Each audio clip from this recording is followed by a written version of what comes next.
All right, here we go. Today we have Skipp Townsend, former member of the Rollin 20s Bloods and current community activist. Welcome to Vlad TV. Man, good afternoon. Thank you for having me. We have a very interesting story. So I want to start on the very beginning. This is your first time here. So you were raised in multiple parts of LA. Yes, sir. Tell me which parts. Well, I was born to 1221 East 20th Street. We moved to the city of Compton. So I was across the street from Enterprise Junior High School.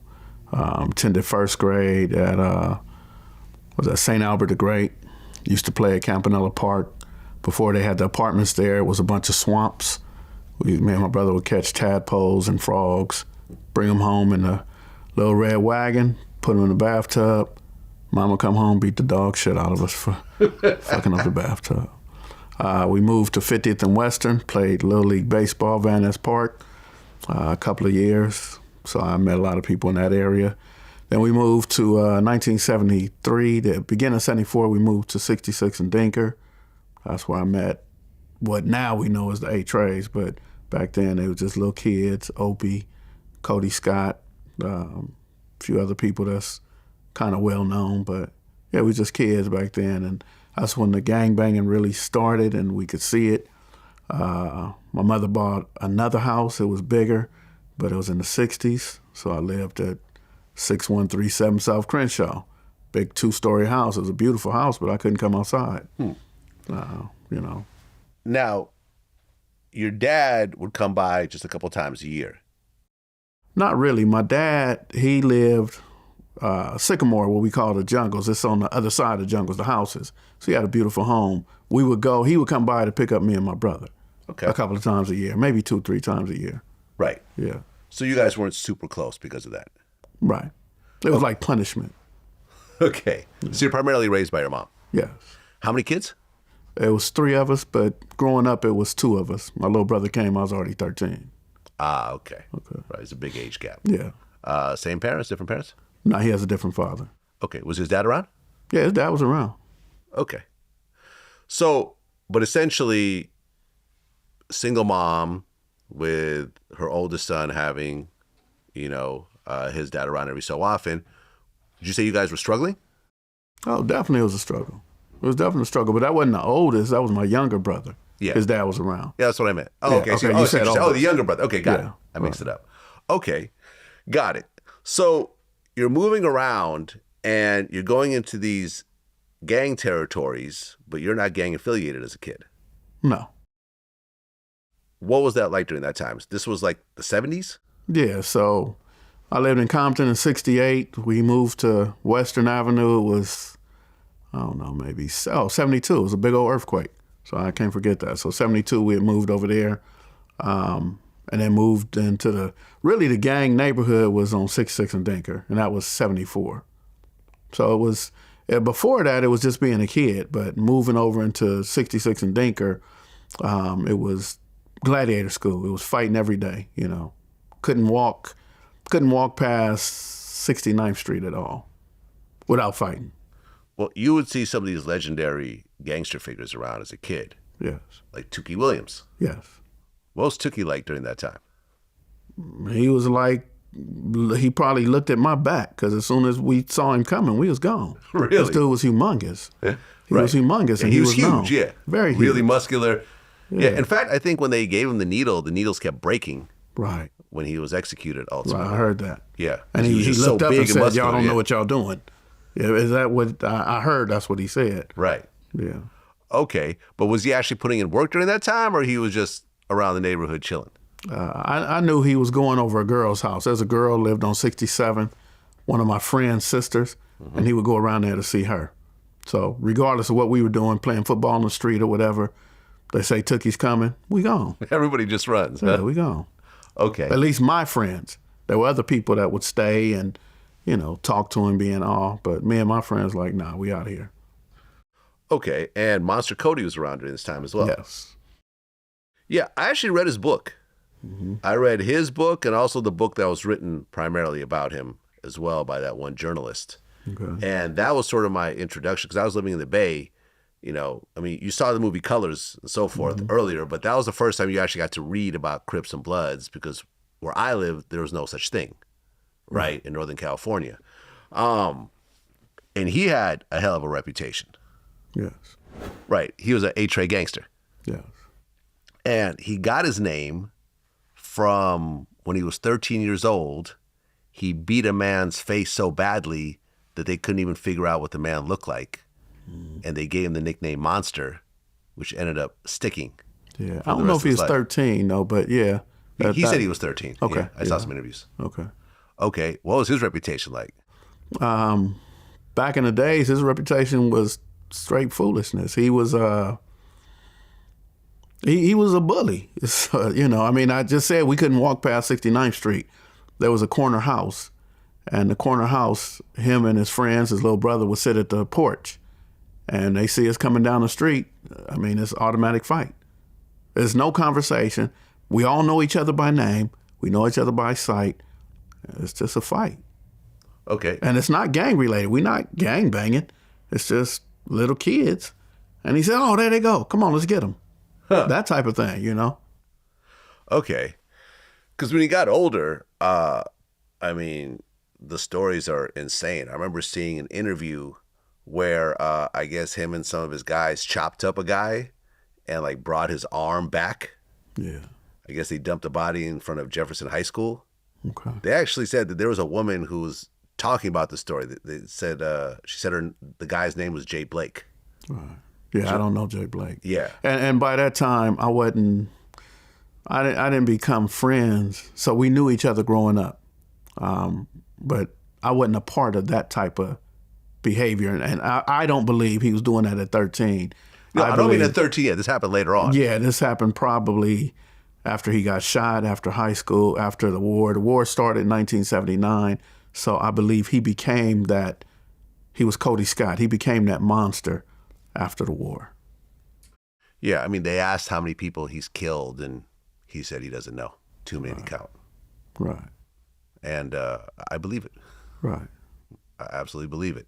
Right. Okay, so you're growing up in these various neighborhoods, but you're not gang related at all. Right. And a situation happened where a bunch of Crips jumped you? Right.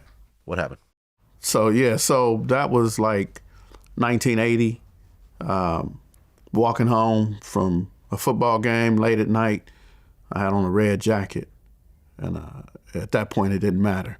Even though it was a school color jacket, it didn't matter. I got jumped. I want to say I was trying to fight, but I'd be lying. They rushed me and I couldn't even swing back. Found myself on the ground. I was getting stomped and kicked. I don't remember. I kind of blacked out for a minute, and I saw this guy. This before we used the term smokers. Wasn't many homeless people, but so I think we used the term bums back then. Just a random guy walking the streets, and he started pulling them up off me. Yeah, so that was like 1980. Okay, and these were Rollin 60s? Yeah, definitely. Okay, so you get jumped, you go home, and you tell your mom. No, I banged on the door because they was walking that way towards our house. So I banged on the door. My brother opened the door. He went outside, and my mother came down the stairs like, why? Why is you banging on the door? And she saw my face, and I told her what happened. So that's how she found out. Okay. And your mom went and grabbed the gun. She got the thing. Okay. She go outside and confront these guys with a gun? Only one of them came down the street. The rest of them was kind of, I'd say like maybe a quarter of a mile away. And they looked and seen me outside talking to my brother and my mother. And they saw the one guy who was out there. And yeah, she had the thing on her, so. Okay. And that situation caused you to move? Well, that scared her. That made me mad. You know, I can't say I wasn't gangbanging because 1977 I had hung out with the Bloods in Inglewood. But every year she would take us back to the east side, the 20s on the east side. So I had affiliation with them. It's just that I wasn't out there trying to write my name on the wall or hurt nobody. But yeah, she wanted me to live, save my life, so. Okay, so you moved to San Diego? Oh no, I moved to San Diego. Yeah, that was a year. No. No. I had moved to San Diego prior to that Okay. because I used to steal cars. So when I came back, that's when that happened. And that's when I moved to my grandmother's house. And my grandmother on my father's side lived in the West Side 20s. So, at what point did you become an official Rolling 20 blood? I wouldn't say there's nothing official. I mean, you know, my mother and all her family grew up in the East Side 20s. They went to 20th Street Elementary School. So, you know, officially I'm in there, whether it's the West Side or the East Side. But when I moved to the West Side, that was the end of 1980. But even then, I'm still just hanging out. But it's more like a family. You know, it's not like, okay, we rolling 20 bloods. I mean, even though that's what it was, but a lot of them were younger than me. So I was just hanging out. I wasn't like, I'm rolling 20 bloods. I'm like, you know, just there, kind of speak. But going back and forth to school, to rolling 30 Crips, would say, hey, where you walking to? And see that I'm going the opposite way. So by default, so now I got to fight them to get to and from school.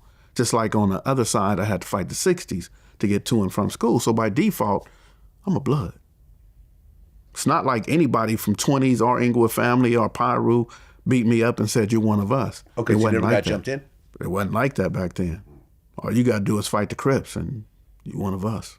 Okay. So how old were you when you felt, okay, I really am a Rolling 20 right now. Like, I represent this. I'm writing my name up.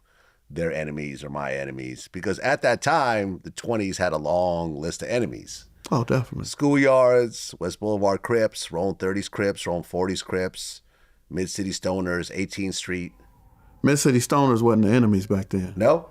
No. 18th Street wasn't enemies back then. That didn't come till like 1993. Oh, later on. Yeah, so back in 1977, living at my grandmother's house in Inglewood for the summer, we would go to the mall, we go to the park, and they would tell us, the Crips gonna be there. You get on the bus, the Crips are there. So at the age of 13, I decided I'm not gonna run from them. So I didn't want to be a blood, I just didn't want to be a victim of the Crips. So at 13, I said, man, I don't care, man. If they come, I'm gonna fight them. It's whatever. So that was just like introduction to the blood gang. And like I said, living with my daddy, going to Audubon and Dorsey, I knew all the Blackstones, so I knew all the Inglewood families. When I moved in 1980, now I know all the Rolling 20 Bloods. So it wasn't like I'm saying, okay, now I'm a Rolling 20 Blood. It was like I hang with the Bloods. I don't want to be a part of the Crips, the foolishness, something like that. So you dropped out of high school in 11th grade? Yes. Okay, so now you're hanging out. And, I mean, you try to get a job at one point. You try to work a 9 to 5. Yes, indeed. But then right around that time, crack hit L.A. Yes. Okay, so the answer you were looking for earlier, you got it. When the crack hit, I'm in the streets, I'm doing it, I'm gathering people. That's when I start grabbing the 20s, grabbing Inglewood families, grabbing them, saying, come on, let's go make this money. So I started getting my money together. And that's when it was official. Because now, when I go into different neighborhoods, you gotta be from somewhere, not in the Bloods, but with the Crips. So now I'm finding my identity, like, you know, I'm already a Blood, but now it's like, oh, this is Rolling 20s, this is me. I mean, describe what changed before crack and after crack. So before crack, there's no money unless they're guys who rob jewelry stores, guys running into the banks. And those guys didn't give a damn where you were from. You get a Blackstone, pick up a Rollin 60, say he's good at knocking holes in the wall. And then a Rollin 60 will tell you, hey, get my friend from Hoover. He's good at driving. So you'd have a crew of people from different neighborhoods. Whatever gang you was from didn't even matter if they were robbing jewelry stores or doing stuff like that.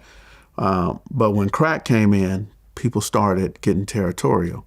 So a guy from Hoover now can't come in the 60s, they're gonna rob him and kill him, you know? So that's what happened is all the territories are already marked, but now it's like, man, you can't make money on our block, on our street and not be from over here. I had a dope house in the 60s and they set it on fire, stole my car, all that. Right, I heard about this. They burned down your house and stole your 64 Impala. Yeah. Because I guess you were buying cocaine from like a rival area or something, or? Nah, I was buying from one of them, but they didn't get along with each other. Oh, okay. So I thought I was all right. If I get it from you, when I sell it here, I'm good. But the guys around the corner said, nah, that ain't good. You know, I'm still wearing red. I got a red Chevy. I got a red Honda, what's it called, the Honda Elite. You know, I got a black and red Pendleton I'm wearing almost every day. They're like, nah, you got to go. I mean, did you start off just selling hand to hand and then build your way up? Yes, indeed. Okay. I've interviewed a bunch of people, like Ali Sadiq, the comedian recently from Houston, who, you know, a lot of his comedy routine talks about the stories of him selling crack. And he just talks about just the insane things that would happen. You know, the smokers would like steal from him, you know, attack him, you know, try to sell him things he didn't need. And, you know, one of them threw him in a garbage can. And it was just like a whole bunch of craziness trying to deal with this. I mean, he didn't have a gun. Yeah, early on he did not. Yeah, he didn't have a gun. The gun changes all that?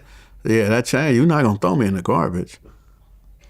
Right. That's just not going to happen. And, you know, I mean, I don't know. I mean, people tried to kill me, but they wasn't trying to throw me in the garbage because, I mean, that's probably death anyway. If they throw me in the garbage, they probably going to shoot me. Right. So my life is in danger. I'm not getting that close like that. Apart from your house, you know, so it was a drug house, basically. Yeah. Apart from that house getting burned down, what were the craziest situations during that time? Craziest situation during that time was one of the reputable members was telling me that I had to buy my drugs from him. So I went to one of his friends, and his friend, who was actually out of Compton, said, "Oh yeah, I know him. I could talk to him." But he put some more drugs in my car and say, "You know what? Just sell this for me, and I'm gonna talk to him." So I looked at what he gave me, and I said, "Man, how I'm gonna make some money off of this?" And he said, "You want me to help you make money or not? You want me to have you stay there or not?" And I said, "Not at this cost." So he said, "Man, Skipp, you better get out of here before I shoot you."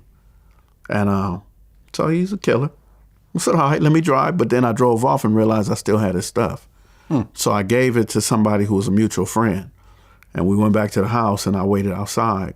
He said, "Man, I'm going to give it back to him." And when he went inside, the dude felt disrespected. And I had a perm at the time, and he came out, saw me at the car, and put the gun to my face, the side of my cheek.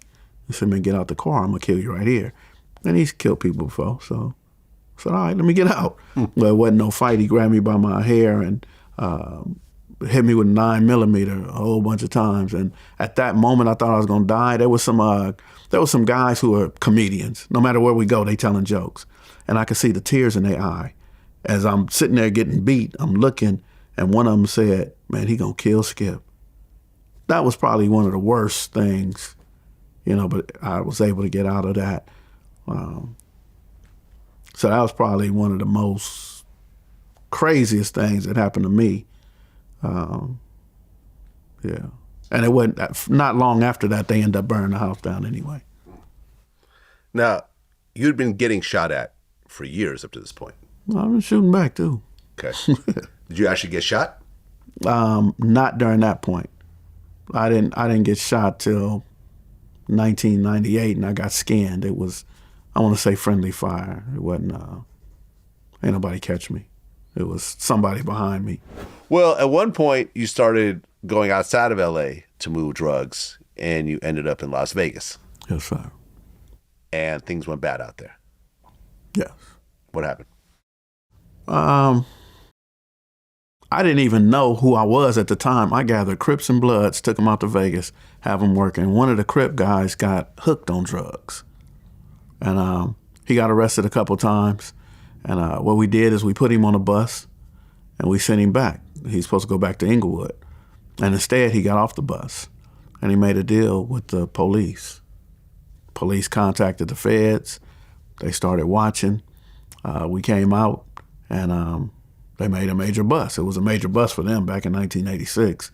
It was only probably about $13,000 that they caught. But that was major for them because everybody was street level back then. So when they had us, they put us on TV and wanted to interview and all that type stuff. But it was just basically him. He started bringing us down, And then the Fed saw what it was, and they dropped it, and we ended up getting a state case. Right. You got busted with 13 kilos? No, I think it was about a key and a half and $13,000. But what okay. happened is one of my guys, so back then, bail for possession of a controlled substance was $5,000. So when we got there and found out that my guy was in jail, I said, okay, his bail gonna be $5,000, let's go get a bail bondsman. And they said, nah, the bail is $500,000. Damn. So yeah, we like, so I'm ready to go. I'm like, I don't know what this is. We got to get out of here. And before we could even leave, they kicked the door in. So I guess when the Fed saw that it wasn't what they thought, they let it go. But me and that guy ended up staying in jail. Everybody else got out. Eventually our lawyer became the mayor of Vegas later, but we spent a lot of money, so we didn't have any money. Right. You got a 5-year sentence? I got a 5-year sentence. And you did 2 years? Well, I did 10 months in jail and 19 months in prison. So, yeah. Okay, so that's got it. What, that's 2.5, something like that, yeah.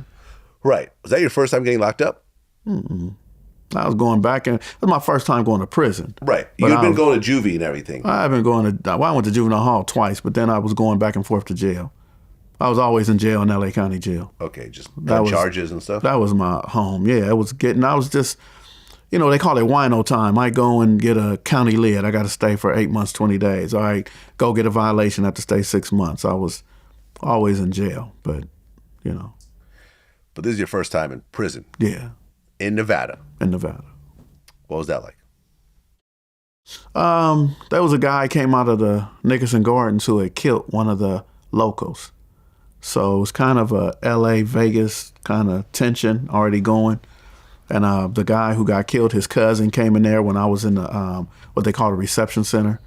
When he came in there, so I was kind of nervous because I didn't know what was going to happen. So I'm getting ready to have a whole bunch of fights. I'm thinking, man, everybody is going to be on the L.A. guys. But it wasn't like that. When I met some of the other cousins, they said, man, we know who it was. We know it wasn't you.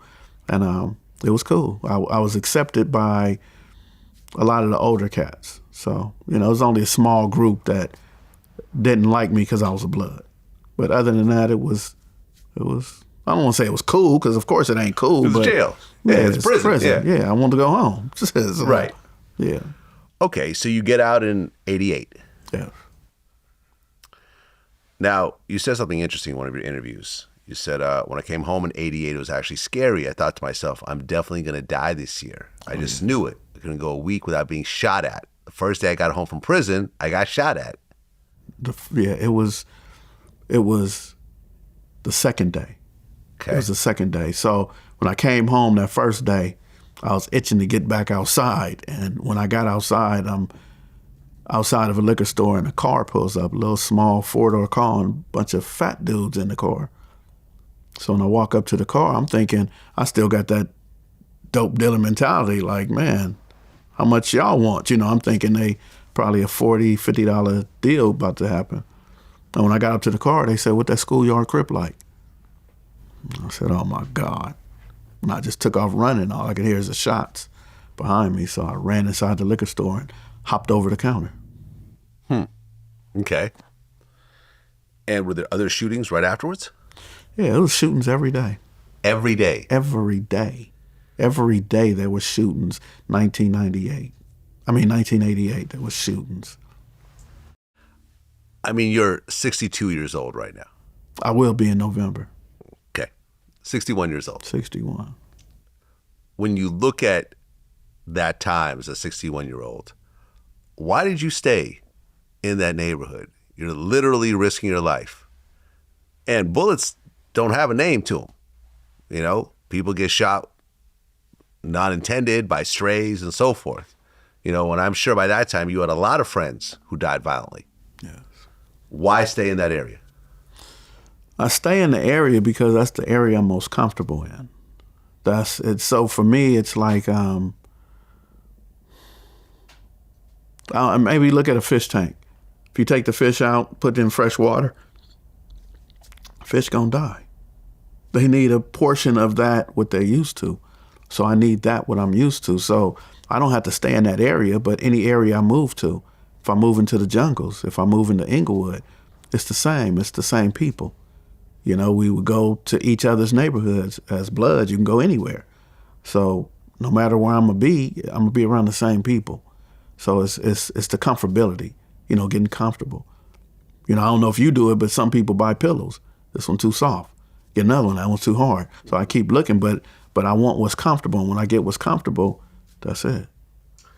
Now, I feel that, but throughout my life, there are times where I lived in areas where I would go outside and I knew there was a certain level of danger. And I just hated being in those types of environments. So I had to move somewhere where I didn't have to look over my shoulder every time. I mean, it's one thing to be in situations that are dangerous, but it's another thing to walk outside and think, wow, something might happen today that's out of my control. Where are you from, Vlad? I grew up in the Bay.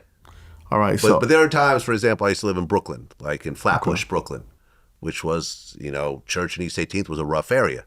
You know, they were selling crack on that block and so forth. And it was like, you know, I had some near altercations happen when living out there. And yeah, I couldn't imagine living like that for extended periods of time.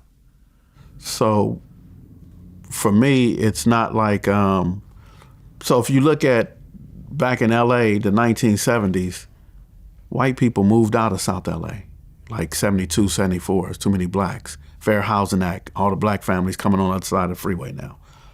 So here we are together and we're comfortable together, you know? And then when we start fighting each other, like I say, 79, 80, now it became something else, but this is where we live. This is our community. So it's like people started saying the same thing you saying, and they moved to the valley. But who's already out there? That's where the white folks move to get away from y'all. So then everybody's moving to Antelope Valley. They're moving to Palmdale, Lancaster. Mm-hmm. So people say, hey, it's cheaper out here. So what happens is there's no level of education. There's no helping people get on the right path. Everybody just keeps moving. That's like if I sneeze right now and don't cover my face, all my germs going everywhere. So we got to deal with the root problem. And the root problem is it was normal, but it wasn't healthy. Nobody told me it wasn't healthy. It was normal for my neighbor to get shot. Or it's normal for us to go to a funeral this weekend. It's normal for all the things that were happening. But it was no education about that's not really healthy. Well, you said something interesting. You said during that time, the craziest thing that you saw was how you had good-hearted people that were getting killed, kidnapped, their kids were getting thrown in the back of trunks and so forth. Yeah. Like it just, the level of violence just reached different levels because of the money. Yes. What were some of the craziest things that you saw happen around this time? Well, I didn't actually see it, but everything you just said, like I had a good friend, they were twin brothers. And the first thing that happened is one of the brothers' daughter got kidnapped and they was asking for money. And they called the police, who called the FBI. How much did they want? Probably about 30,000, 50,000 back then. Wow. But they, and we talking about like 1988. So when they called the police and all that, the guys ran and dropped the daughter off at the elementary school in Manchester and Hoover. So now they own them tough. Now they want to get these guys. These guys are small. They're about 5'4", 5'5", but they living their best life. So people want to take from them. And eventually they caught one of the brothers, the one that's closest to me. They caught him, and when they put him on the phone with his family, he said, man, don't pay it, don't do it, they're going to kill me anyway. And they eventually killed him, you know. Another guy in Gardena, they came in his house. He was on the second floor. He jumped out the window, hurt himself, but got away. About 2-3 weeks later, they caught him and killed him. Another guy, I'm just going to call him Fat. He's out of prison now, but fat guy, got Rolls Royce or whatever. They ran up on him, put him in the trunk of his own car. He jumped out on the freeway. He popped the thing open, jumped out, rolled, got messed up, and that's how he survived. But he eventually got caught up anyway for with using foam taps to wire and all that because he had a pretty good enterprise. So yeah, it was bad things was happening to good people. Okay, and this whole time you're still selling drugs, but you're having some problems. There was a Fed that started messing with you.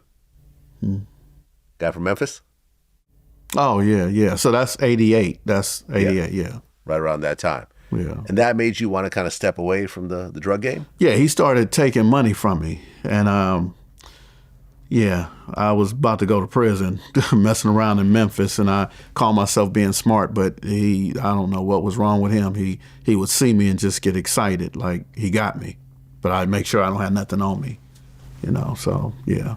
Okay. You started driving tow trucks around this Started time? driving tow trucks, yeah. Okay. How was that business initially? The business was good. I did not know why these guys was driving fast down the street, but it was a lucrative business. It's the same money as selling drugs. It's just don't have to sell drugs. Towing cars, not for $40, $50, but towing cars to the body shop and getting a percentage of the insurance claim, or taking people to the lawyer's office, and the lawyer give me a referral for bringing them, bringing business. So, it was a lucrative business.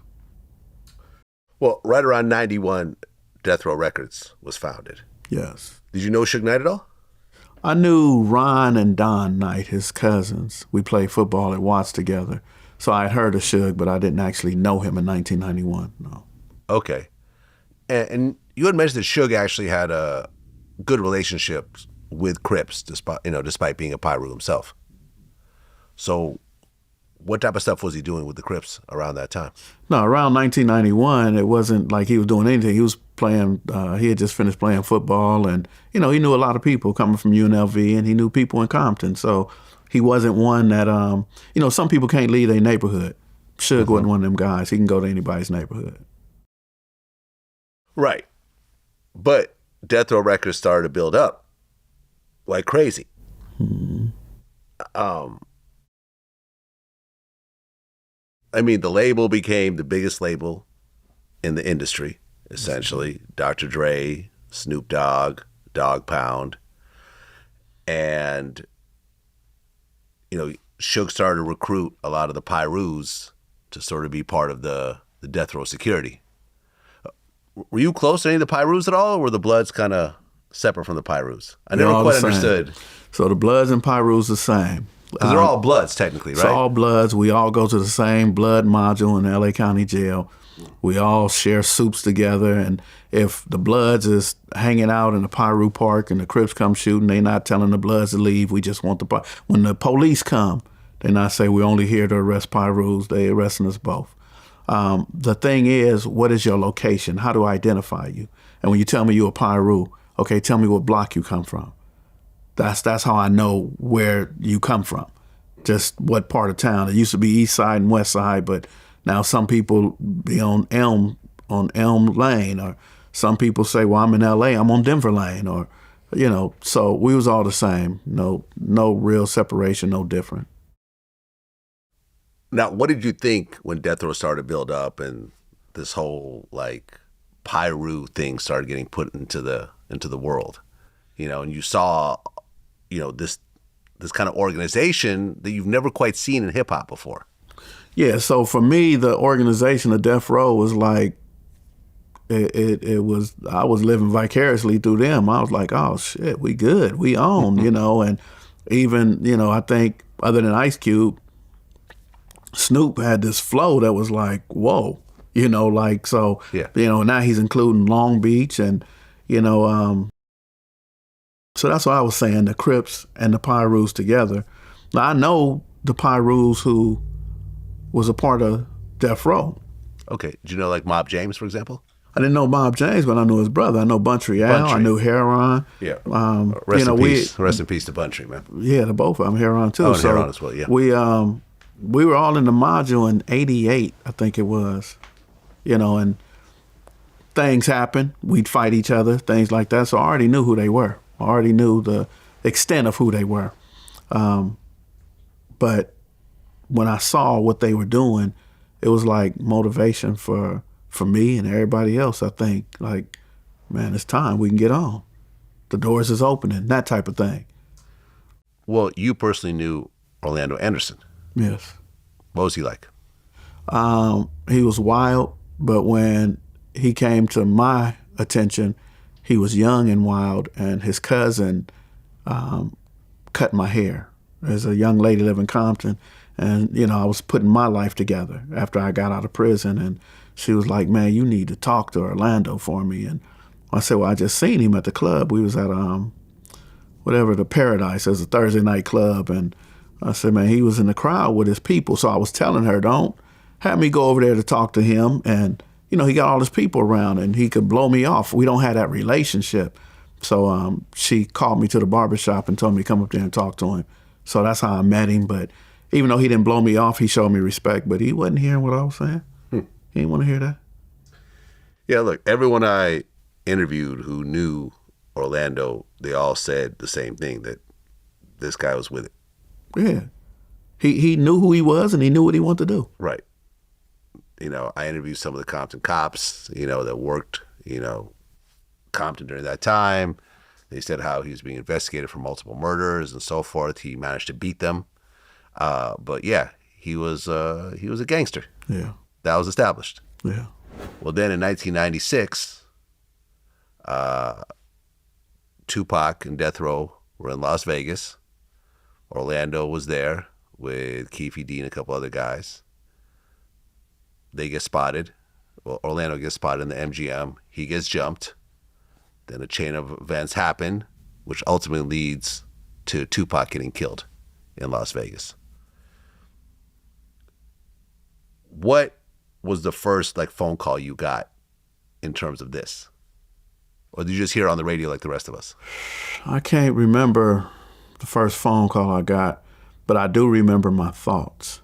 My thoughts at that time is, now, see, so I'm real close with Manute, Paint, Psych. Those are my guys from Inglewood, except for Paint. He come out the East Coast. But so my first thought is he gonna heal up and be on one again. Also, I'm family with Hutch, 187 and Cocaine, the rappers, right? Those are, they come from my area before they moved to Pomona, so I know their mamas, their grandmamas, all that. So when I went to the club that Thursday night, I saw Psych and Big Hutch, and both of them had told me, "Man, Pac is already dead." And so I'm thinking, because he's on a breathing machine, probably brain dead, that type of thing. But I was thinking, man, it just was tearing me up inside, West Coast, and he was giving it up for West Coast more than anybody, even though we know the history of Baltimore and New York and all that. But he was just, it was just heartbreaking. So. Well, I remember when I first heard that Orlando was the one that killed Tupac. The guy that told me, he was a Crip as well, and he basically said, this is everyone in LA knows this. This is the worst kept secret in LA. And I had just moved to LA, so I was learning all this. Did you know at that point that Orlando was responsible for this? I don't think, it took me probably about 3 or 4 days to find out. Okay. That it was so Orlando right away you did found it. out. Yeah, I found out probably 3 or 4 days later. I didn't find out immediately.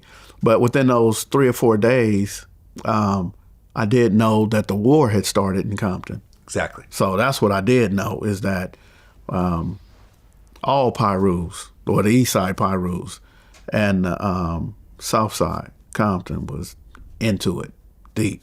So, it was really bad. So how did you feel that, this young guy, Orlando Anderson, who you had met before and you're connected to, and, because of the cousin and so forth, he's the one that killed the most famous rapper in the world? It wasn't shocking. It wasn't shocking to me that Orlando was getting the finger pointed at him, because he was that guy out of Compton. I was trying to figure out, they said something about a chain was snatched in Lakewood, at the mall in Lakewood. Right. So, at that point, I got to choose sides, and I don't have a connection to the Compton Crips. I just don't. So, I didn't think he'd get killed. He was getting away with everything. So, I didn't think he'd get killed. And then I don't know who killed Tupac. They were saying it was Orlando. So I didn't really know. And the one thing that I've learned over the years is not to put out rumors. Just because somebody told me something, and they might have said I was right there, I seen it, it still could be a rumor. So, I didn't call his cousin and ask her, but, I was just like, it was heartbreaking for me, but I had to choose sides.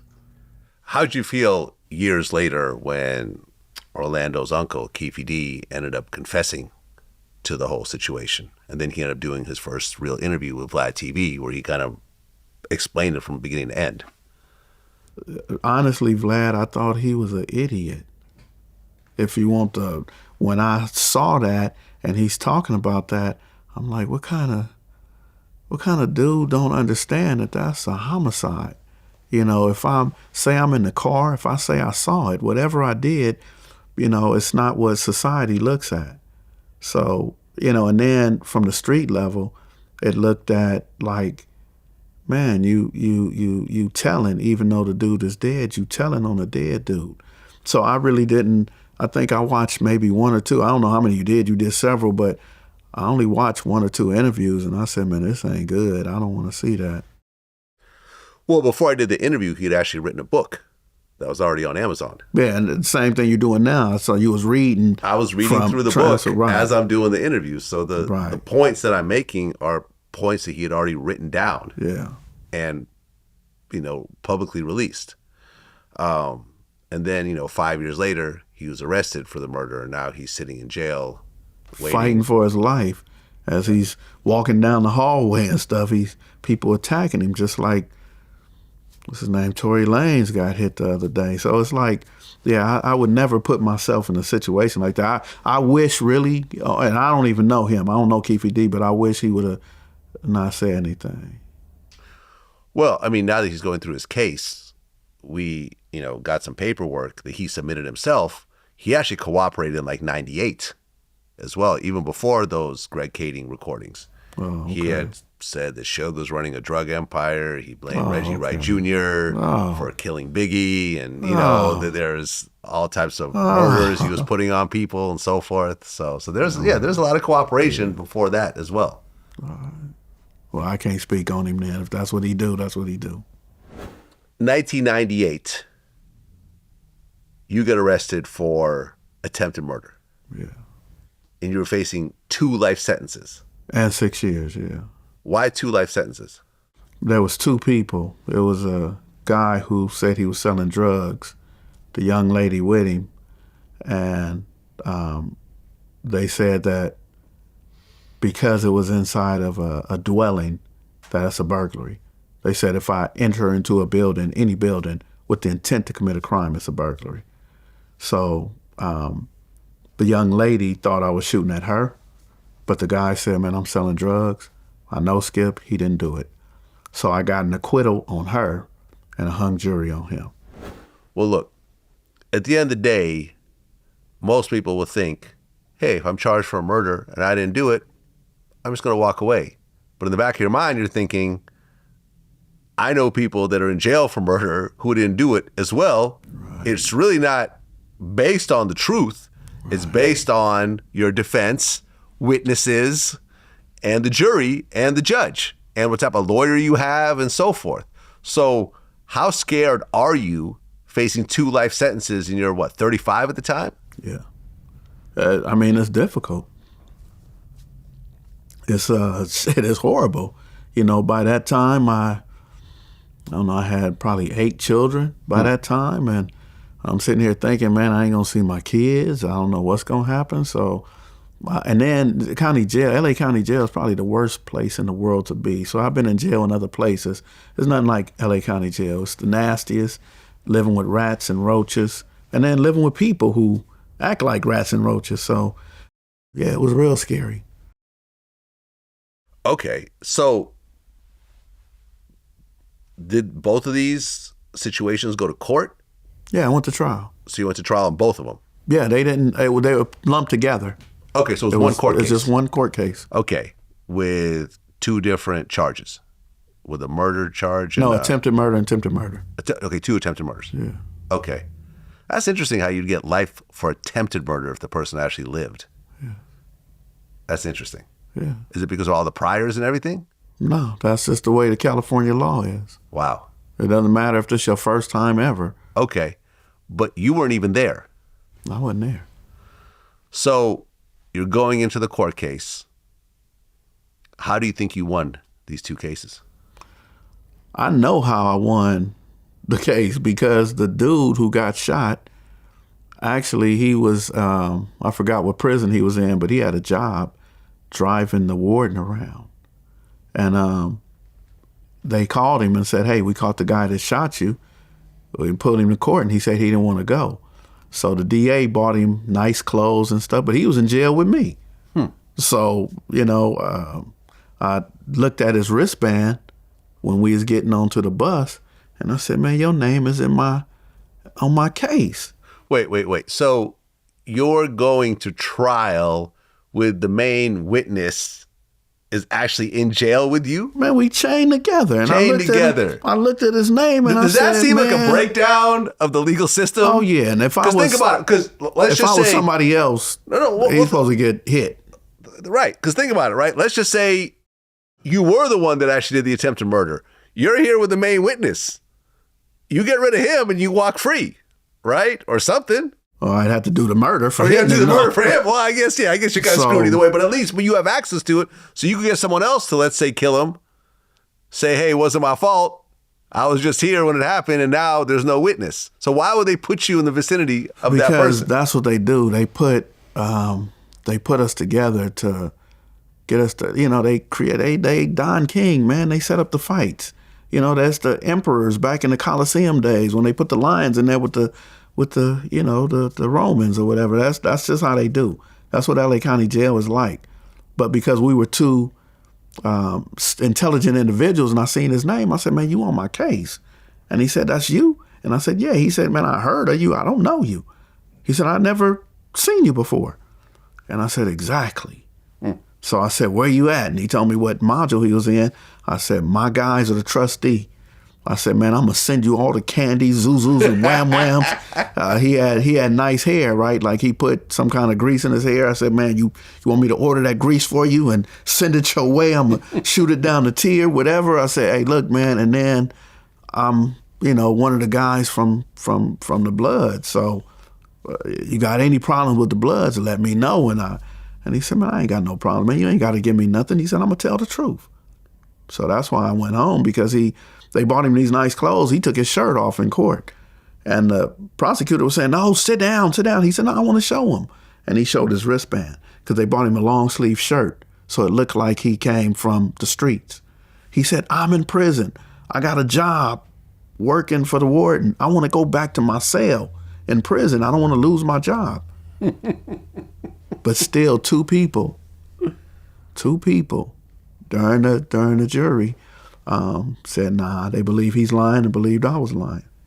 So it ended up being a hung jury. That one was a hung jury. But the young lady he was with, there was a couple of shots aimed at her, but they felt like she wasn't the intended target. He was. So they said, okay, acquittal on that one. That wasn't attempted murder, but he was attempted murder.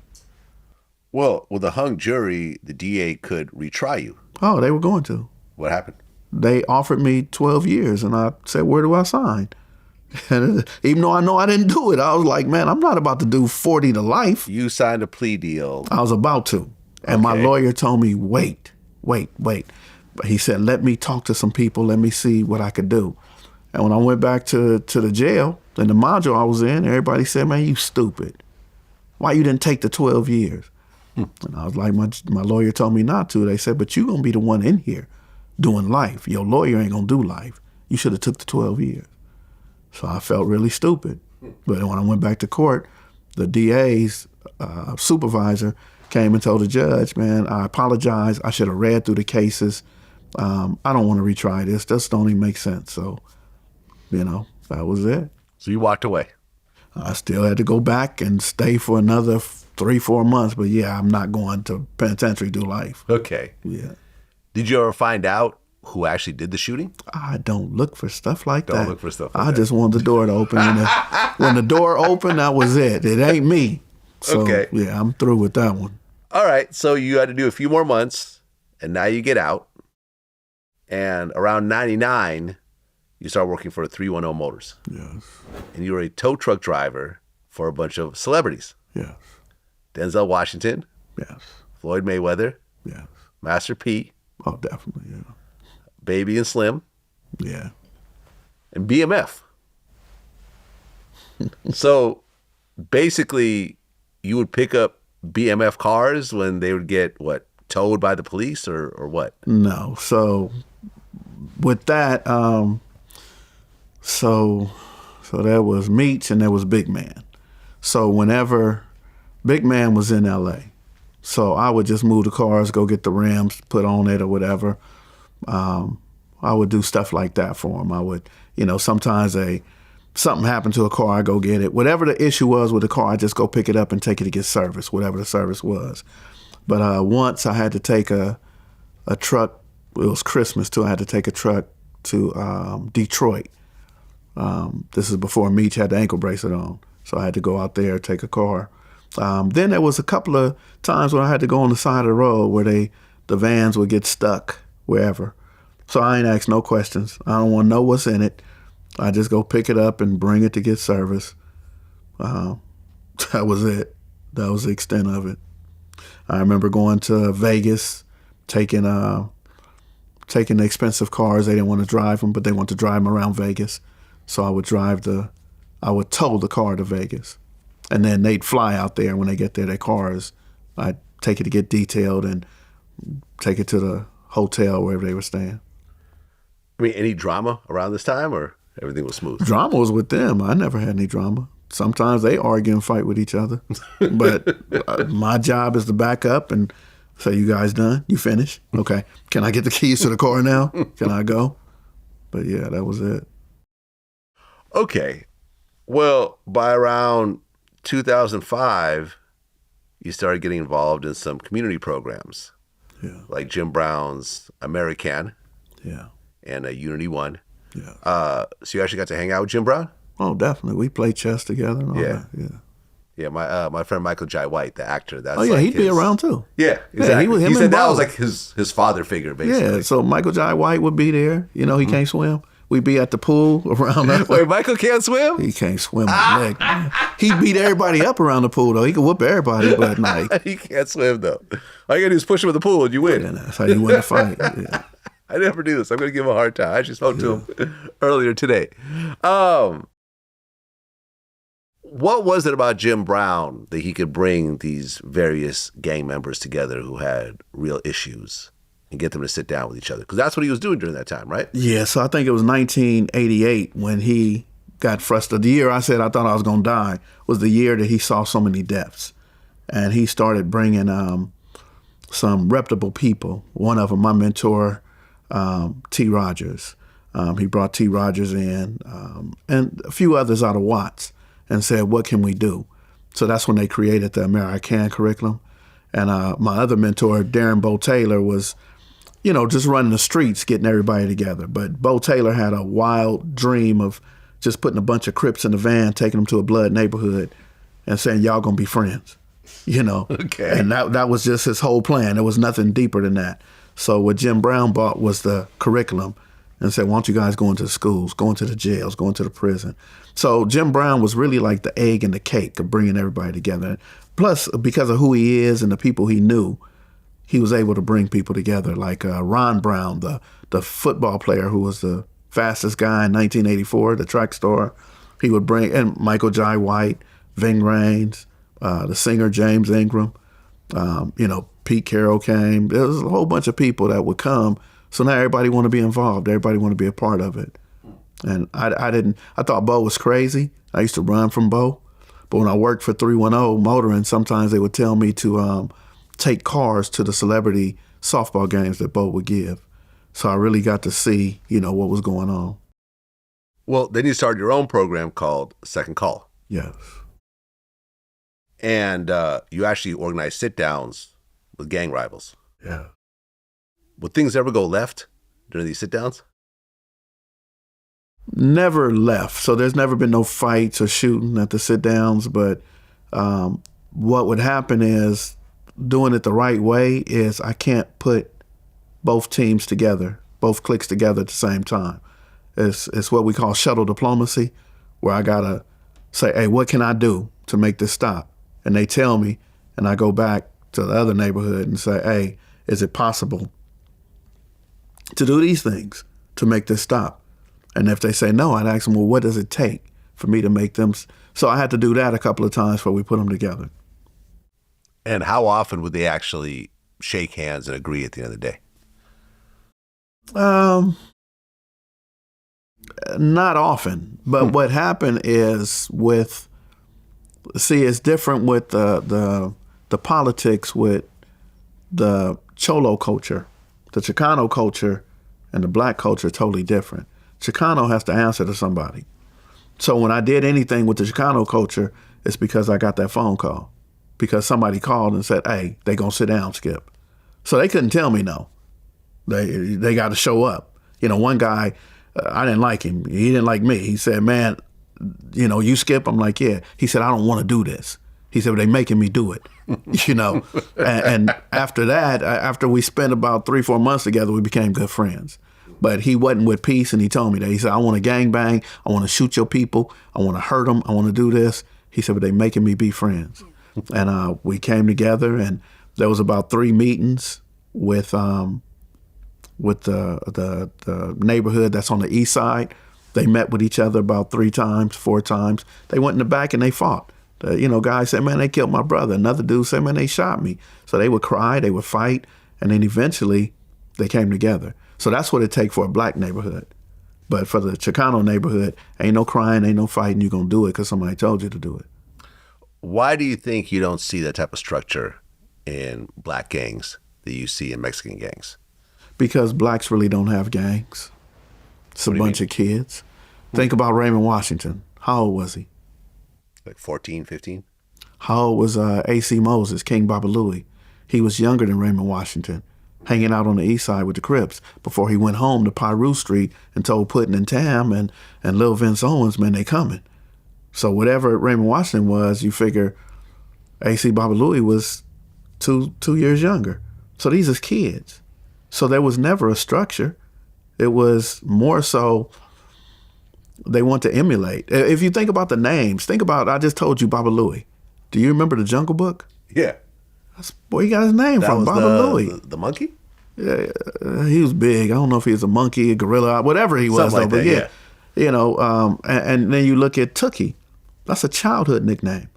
Look at Barefoot Pookie. He stopped wearing shoes, but his family named him Pookie. These are childhood nicknames. There's Taco, there's Chip, the homie Hot Dog, rest in peace from 4-6. These are kids. I'm Skipp because I wore a sailor suit and I was the skipper. These aren't gangs. So after Cody Scott became Monster, now everybody wants to be Maniac, Devil, Evil. They came after that. Everybody else was a childhood nickname. So they're not real gangsters. There was no structure. It was just the Bloods want to not be victimized by the Crips, and the Crips want to be known for something because they couldn't be Slausons or Baby Avenues or whatever they want to be. So they created their own image. But it was never a structure. If it was a structure, there would never be a 8-tray gangster Crip and a Rollin 60 neighborhood Crip. If there was a structure, you'd all be Crips. If we were all Bloods, we'd all be Bloods. There'd be no Denver Lanes, Outlaws, Brims. We'd just be. So there's no structure. There's no one leader. But people still call us gangs. I'm going to be 62 in November. Time for me to retire, right? Where's my gold watch? Where's my retirement plan? Yeah. I did everything I was asked to do. I ain't never told on nobody. I went to prison, stayed solid. Ain't never been a homosexual. Ain't never ran. So there is nothing. How do I get supported by a gang? The gang never supports me. When I sold drugs, it's because I want to be like Freeway Rick. I want to be like Whitey or Harry O. I didn't give nobody in my neighborhood money. That was for me. I wanted a Cadillac. I wanted a lowrider. But people will say, oh, they're gangs and you got to destroy the gangs. What you're destroying is our families, our communities. You're destroying fathers. Teach us a trade. If everybody wouldn't have told us to go to college, Everybody in my neighborhood have been carpenters, electricians, iron workers. But you're telling us to go to college and I can't focus like that. I can't sit at a screen or sit at a table and, can't tell you what X is equal to. I don't know what X is equal to. Don't send me to algebra class. Teach me how to work with my hands to build something. But instead, no, if you don't pass the SAT, you won't get into college. Well, fuck the SAT and fuck college. I'm gonna hit the streets. Did you know Nipsey Hussle at all? Yes. I've interviewed him before. Good dude. Nothing but good things to say about him. But on March 31st, 2019, he was killed in his own neighborhood by a fellow Roll 60s Crip, Eric Holder. When you heard that, I remember I was in LA. That was a very dark day in LA. How did you feel when you first heard that news? I was hoping that he would survive. Yeah, we all did. I was hoping he survived. I have a cousin. She does a lot of work with celebrities, so she would help them get dressed for Grammys, Emmys, whatever.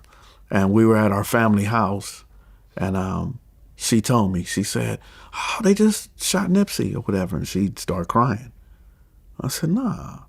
So I have a friend that's a police officer, and I called him, and he said, "I know why you calling me, Skipp. Yeah, he died." And I said, "No, he didn't. He just got shot." He said, "Skipp, he's dead." And I was like, wow. I said, "You at work? You there?" He said, "No, I'm off." But he said the gang unit already called me and told me that it happened. So it was heartbreaking. I was torn between, shit, I'm not from 60s, but, I didn't know him where we talk all the time. I didn't have his phone number. We really talked twice, and I really missed the opportunity to get to know him because of my own, I won't say insecurities, but my own perception of who he was. So when I met him, at the time he had a manager that I knew very well, and I called the manager about something, and he told me where they were. He said, "Man, I'm on Slauson and whatever." Stocker. He was on Stocker and La Brea. So when I came out there, he was posting stuff about his mixtape. He was hitting all the trees and stuff and, advertising his mixtape. Yeah. And so his manager said, "Man, that's the next Tupac." I said, "What?" And when I went to shake his hand, he gave me 2 fingers and a thumb. I said, "I'm neighborhood Nip." So at that point, I'm like, "You know Tupac to me. You're a skinny dude with an S hat on. You're a gray and blue Pendleton. You're a Rollin 60. You're not Tupac." So I didn't know who he was going to become. I just knew at that moment he gangbanging on me, and I don't want to be a part of it. What's his name? Got killed in Florida, Sanford, Florida. Trayvon Martin got killed. So the family came to Crenshaw High School. And I'm part of the Southern California Ceasefire Committee. So we're up there, we're going to march, and then there's going to be a panel. And they said Nipsey Hussle was going to be on the panel. So I'm sitting out here putting out fires, stopping kids from killing each other.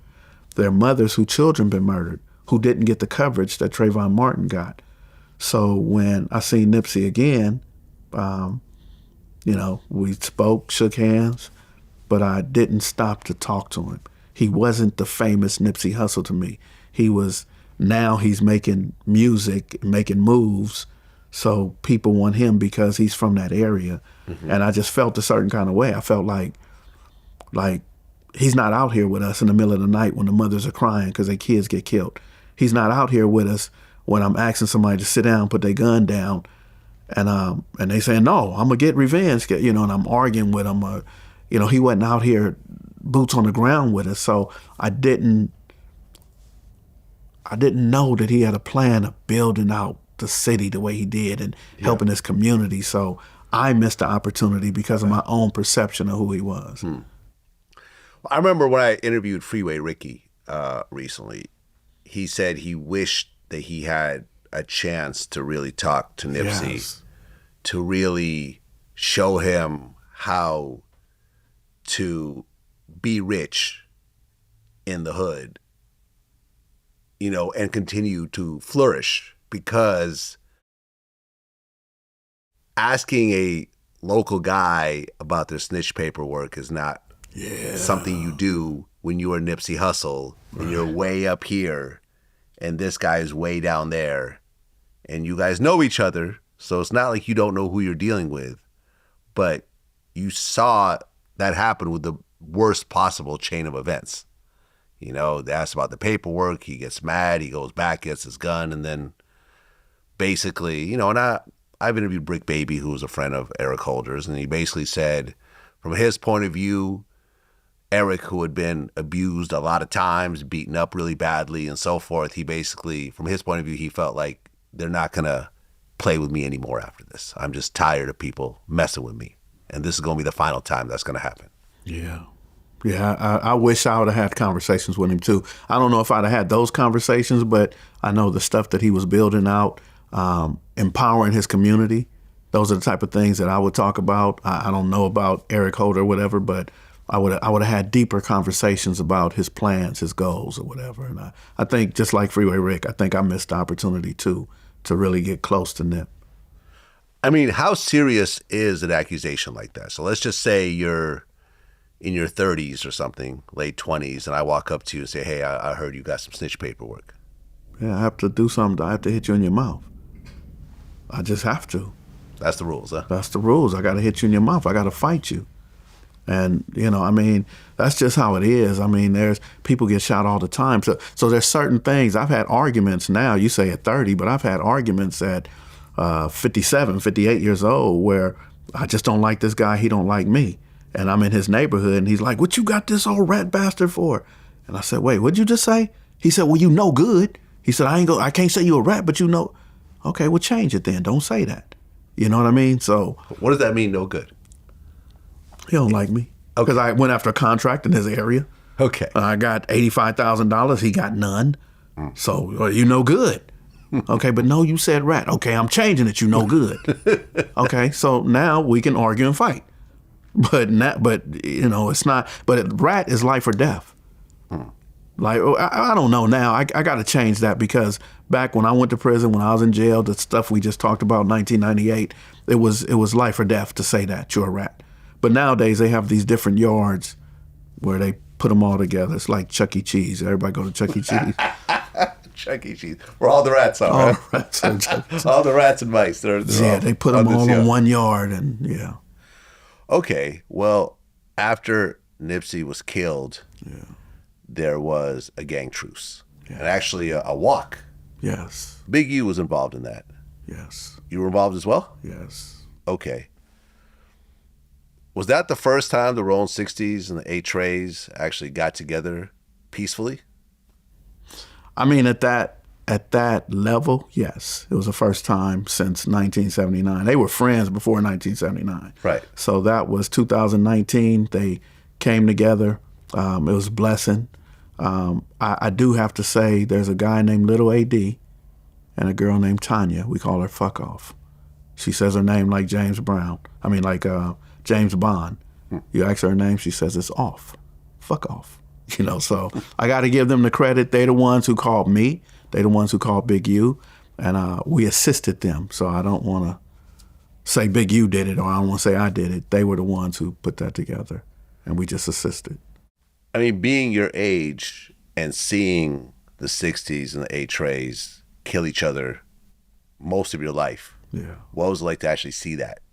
It was emotional. You know, there's a few Hoovers there. It was Bloods there. It was Blackstones and Rolling 20s, and it was a day of. It reminded me of the riots in 1992. That's what it really reminded me of when we all were coming together. You know, and I knew it wouldn't last forever, but I was just happy to have that moment. And I think some of the things I experienced, like the '92 riots, like that right there in 2019, those are joyful memories that. Man, I wish everybody could see it, you know? Well, Big U was involved in that walk in his own way. And I know Big U. We've always had a good relationship. He came in, did an interview a while back. Do you personally know Big U? Yes, of course. We were sitting at the table together. We was sitting side by side. As a matter of fact, it was what they did is they brought two Crip gangs together that had been at war for 8 years. They were like brothers to each other, Rollin 60s and Rollin 40s. So that's what the whole purpose of us coming together was after Nipsey got killed, is to bring these two brother neighborhoods together. And I had told Lil AD he needed a letter to go to court. Told him I wasn't going to write him a letter until he came together with the 40s. And he got mad and said, that's my idea, not yours. I've been wanting to be. He said, man, this is my little brothers, man. I love them. So when Nipsey got killed, that's how it all came together. And I'm sitting there watching, and Big U came in late, and something was wrong with his leg. I don't know, motorcycle or something happened. And he came and sat next to me. And I said, man, they over there talking. He said, yeah, but I'm telling you about my leg. And I said, no, they talking about peace. And you know, they over there having that conversation. Go on over there.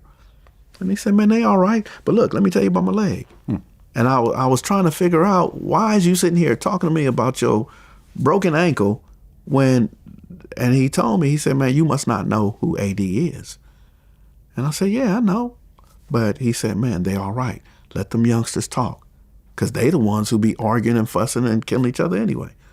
And so that's the one thing I could say Big U taught me, is that I don't always have to say something. Just provide the food, the location, let them eat chicken and pizza, and let them talk. Well, you fast forward to 2025, and Big U is sitting in jail right now over a 43-count indictment, including RICO. What are your thoughts when you heard about this whole sweep that happened? I mean, Brick Baby's also locked up, was a regular on the show. I mean, Loose Cannon, who's a regular on No Jumper, and a bunch of other people. So I don't even know Loose Cannon. I don't know who he is. I don't know where he came from. So I can't speak on him. But I know that Big U, every time I dealt with him, it was about somehow empowering the community. And I know that, you know, I can't speak for what he does. I don't know what he does. I speak to him once or twice a month, you know. And it's always about, you know, whether it's a shoe giveaway, a food giveaway, or we both had contracts on the Metro line. So, you know, we would talk business. So I really don't know anything about what Big U had going on, what he was doing. I met Brick Baby one time. We looked at each other and started smiling like we both knew who we were, but we never was formally introduced. We took a picture, and that was it. Never talked to him again. So only person I know in that indictment is Big U.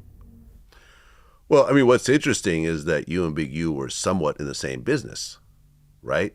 Yeah. And one of the things he's charged with is 5 counts of embezzlement, conversion, and intentional misapplication of funds from an organization receiving federal funds. What do you think about that as one of his charges? Because, you know, you have these types of funds as well, and I'm sure, you know, they look at you under a microscope as well, because, you know, I think that, you know, you're supposed to do the right thing with the money, and you think you're doing the right thing with the money, but you could also get charged for not quite doing the right thing with the money, because it's a little bit gray area sometimes in terms of what you need to do. So what I did is, when I started getting federal funds, I have actually an accountant. I have a person who is has a major in business that handles that. One of the things that I found out early is that if I'm giving money to transport kids to school, and I buy them donuts and coffee with the money, I've just embezzled the money. I've misappropriated funds. If my money is only for gas and transportation, and I'm buying them something to eat, I'm providing a breakfast for them, or I buy a little kid, I see his shoes is all torn up, and I buy him some new shoes, I've just misappropriated funds, and I can go to federal prison for that. So I never want to sit and look at an indictment and say, I knew they do stuff like that. I can't say that because I don't know what it's about. And I didn't read the indictment on purpose. Somebody tried to give me an indictment. I put it in the shredder. I don't want to read it. I don't want to hear, because that's rumors too. You know, anything the feds have is because somebody told them that. So then when they investigate and now they want to prove it, but that doesn't mean it's true. No, I agree. Listen, I've always had a good relationship with you. Yeah. You know, we would talk a few times a year, not as often as you, of course, but whenever he would call or I would call him, it'd be a pleasant conversation. Right. You know, I really hated how Loose Cannon tried to somehow implicate him in the death of Nipsey Hussle. I remember calling him specifically about that to say, I'm sorry you're going through this. And then I was on No Jumper, I think, the next day, and I said, this is all bullshit. But, you know, they have something like 2,000 hours recorded, you know, through wiretaps on him. His trial's not until May 5th, 2026. It's just a rough situation for someone that I've always had a good relationship with. So somewhere on those tapes, there's conversations about, I'm sure there's conversations about some of the work that was being done, where he asked me to do something to find out so nobody got hurt, or where I told him, hey, we're going to be at Crenshaw, can you send some people up there? You know, those type of things got to be on there too. So if you got, how many hours you said it was? 2,000. 2,000 hours. All it takes is about 200 hours to try to get an indictment on somebody. But he could have been doing, and I'm not speaking up for him or speaking down on him, but that doesn't mean that those 2,000 hours are all negative. You get what I'm saying? So I just want to be skeptical on anything that's a rumor, you know? Yeah, I mean, I'm probably on those tapes as well. Exactly. All of our conversations, exactly. Which is perfectly fine. Right. You know, nothing illegal was discussed. Right. We were just having regular conversations. Right. It's sad, man. I mean, he got kids. He's got people that respect him. I've always thought he was a stand-up guy. And, you know, I was sad when I heard this. I really was. Well, you said something interesting. You said that you predict that black gangs will die out in the next decade. I believe so. Seems to me like it's going the opposite direction. Because I don't believe that they will still be Crips and Bloods. So there are people who come on the internet and say, oh, you got to start denouncing gangs, this and that. But a lot of these guys, they're not really, they're considered like family to each other. So I just believe that as we start doing this work, the kids are going to become a tribe or a clique. They're going to click up anyway. So instead of being Crips and Bloods, they're going to be beer cans or 211s or Patron. So the names are going to change, but it's going to be the same thing. You know, and they don't even have to gangbang. They don't have to. They could actually just click up with their schools or their blocks. So when Crenshaw plays Dorsey, you know, most of the fights happen with the parents. It ain't even the kids. So, you know, they can just click up. And so when I say gangs, I'm talking about the traditional Crip and Blood gangs are going to lose the balance that they have. And it's probably going to be whatever else they create. Someone's going to create something. What? I don't know. Yeah, I've just always felt like to join a gang, you're already putting yourself at a disadvantage. Okay, just because you have something called gang enhancements. Right. So that's why I don't do the work with gangs. I work in communities. Because I never want to say I do gang work or I do gang intervention, and then that means, well, if I'm working with Lil Timmy and Lil John John, well, that means they're gang members. And just by me working with them alone is validation that they should get a gang enhancement. So, but I mean, you know, it's like I said earlier, there's no real structure in a gang. Who is the leader of any gang? Tell me the leader of any gang. Yeah, and this is not an LA thing, because I interview a lot of Chicago guys. Same thing. There's no Larry Hoover around anymore. No, there's no Jeff Fort worse. around anymore. There's just a bunch of neighborhoods and cliques and so forth. So whoever's BDs kill BDs, GDs kill GDs. There's no main guy in any of these organizations. So think about this. In Chicago, when somebody gets killed, that group claims his name. They start claiming the name. That's why they Tucaville, so forth. Right. Yeah. So that's why I say what's going on in Chicago is going to happen in LA. They're going to start changing their name to, you know, and even in my neighborhood, they got the Jimbo gang. Because Jimbo was that guy. He was, you know, they fly high Jimbo gang, you know. So the 20s made, you know, and in the jungles is Bop, Little Bop. So they made change their name to Little Bop. So what I'm saying is the behavior and mindset isn't going to change. What's going to change is the name. But that's what I meant by that. Well, Skipp Townsend, man, I appreciate you coming in. And, I mean, congrats on turning your life around. Because I'm sure there are certain times in your life where you didn't think you're going to be 61 years old. I didn't doing think I'd interviews. get to. On I didn't Black think I'd get to TV. 21, man. I didn't think I'd get to 32. I got to 32. I said, let me see if I can make it to 40. And look, here I am. Well, you had 14 kids. 2 of them passed away. Yes. You have 20 grandkids? 23. 23 grandkids. How many great-grandkids? 6 great-grandkids. 6 great-grandkids. Yeah. You said you lost 2 of your kids? Yeah, so one of my sons died in 2019, May 30th, and I have a daughter that died. She only lived about 30 minutes, but I still count her. How did your son die? He had a brain tumor, and he didn't know. He thought he had a headache, so he took so many Tylenols and aspirin trying to deal with the headache, and when he finally found out, his kidneys were bad because of all the self-medication. So they said, if you're not self-medicated, we could have went in and took the tumor right out. Sad. Yeah. Well, here you are. You have a history of being a blood and so forth. Have you had any of your kids want to follow your footsteps? Yeah, there's a dude called himself Lil Skipp, but he was the one I'd punch on, and he'd want to punch back, and we fought. But as soon as he hit the county jail and hit prison, I heard there's a little Skipp. I said, who? They said, your son. I'm like, but he didn't like me. But now he wants to be in there claiming the fact. He just got out. He was with Suge. Suge would ask him, man, how your pops doing? So like, man, did he call you by your real name? Or he said, no, he called me Lil Skipp. So your son was locked up with Suge? Yeah, he just got out of Donovan. Okay. Yeah, about 2 months ago. How do you steer your kids away from that? Because you understand the implications of it. Yeah, so my 2 youngest sons really hurt me the most because they grew up under Second Call, ceasefire. They grew up under all the positive things that I did. So one's 17 and one's 19. They gravitated to the streets. I took them around Compton. They met all the Pyrus in Compton, all the Bloods in Inglewood, the Jungles, and they ran off to be Crips. So I guess that's God's way of saying, you know what, you should have listened to your mama. So karma's a bit.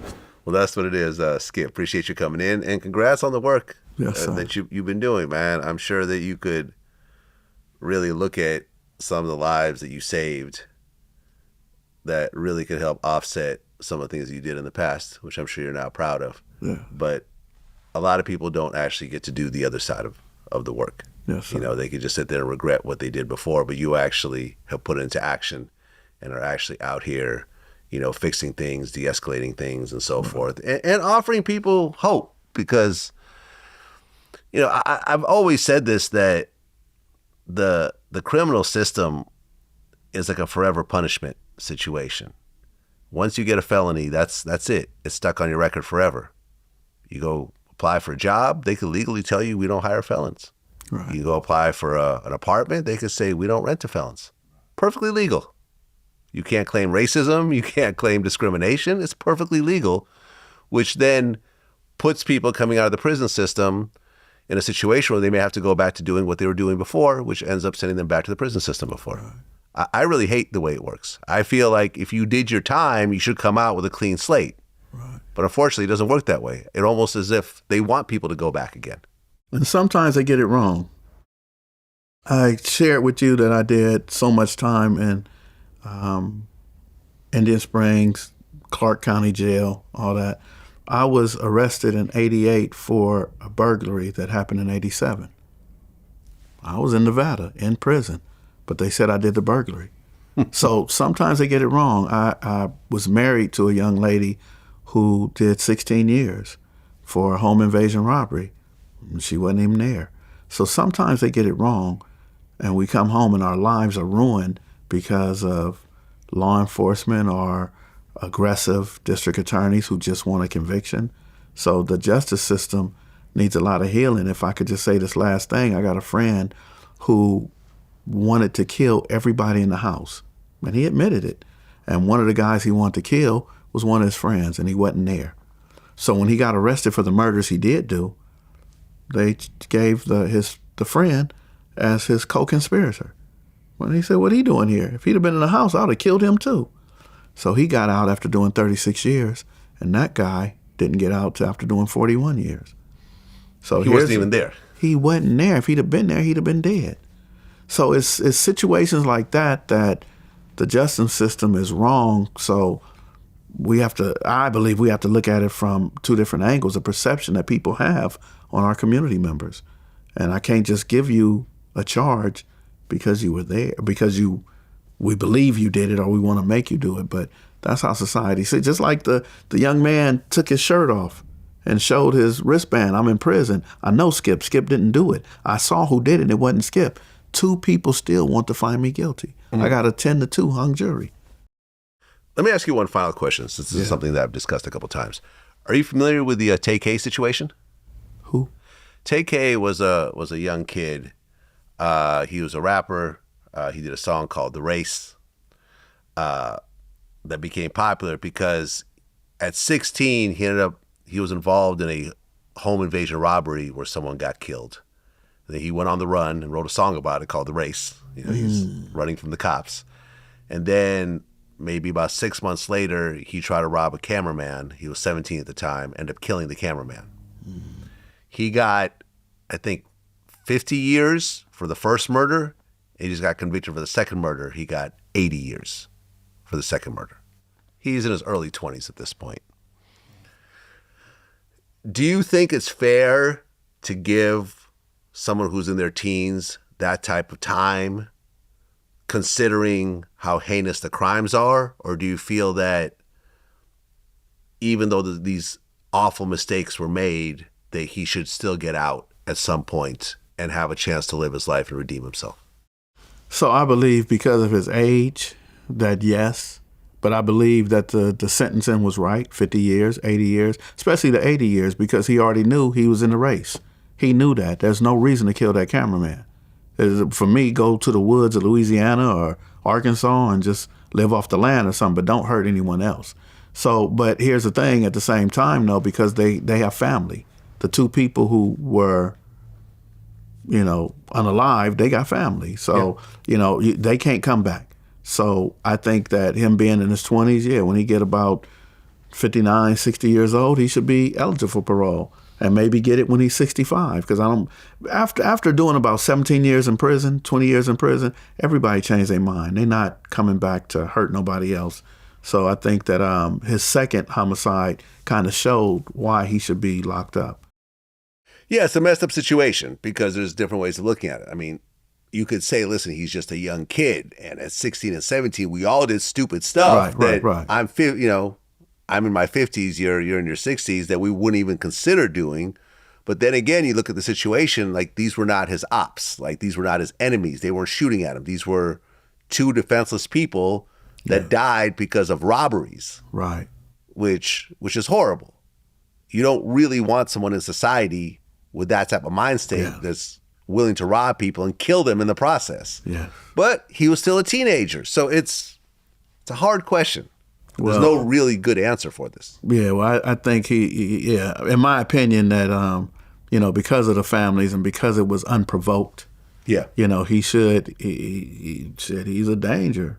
So, I don't know him, but just based on the story, that second one is what got me. The first one, 16, 17, no, I believe, 10, 15 years is good. But because of the second one, though, I think he should, he should try to think about what he did and make sure he don't come out and hurt none of us. Because it's all cool. I could say, nah, let him go. But then if it's my grandchild or my sister, my brother,